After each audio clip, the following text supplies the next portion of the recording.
आणि महसूल राज्यमंत्री डान्स बार चालतो. मला तर माहिती मिळाली तो पॉइंट आहे. तिकडनं मुली उचलल्या जातात, तिकडनं तो पिकअप जॉईंट आहे. की हे परमिट जे आहे हे ज्योती रामदास कदम,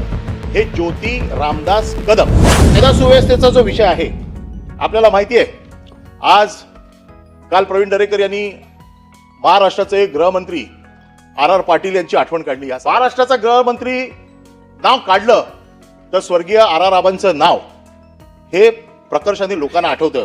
लोक म्हणतात बरोबर आहे, महाराष्ट्राचे माजी मंत्री गृहमंत्री विचारले तर पटकन आर आबांचं नाव येतं. काय येतं आर आबांचं नाव?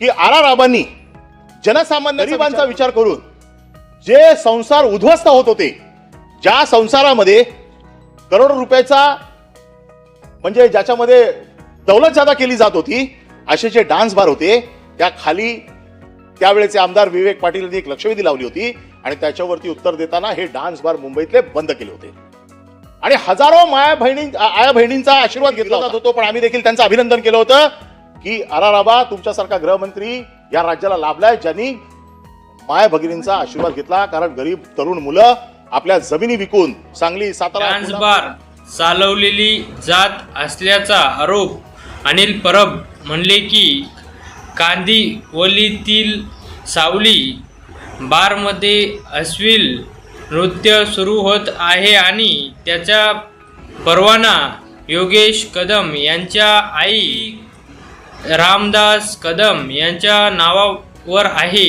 असंही त्यांनी स्पष्टपणे सांगितलं. तर याबद्दल आपलं काय मत आहे तर आपल्या कमेंट बॉक्समध्ये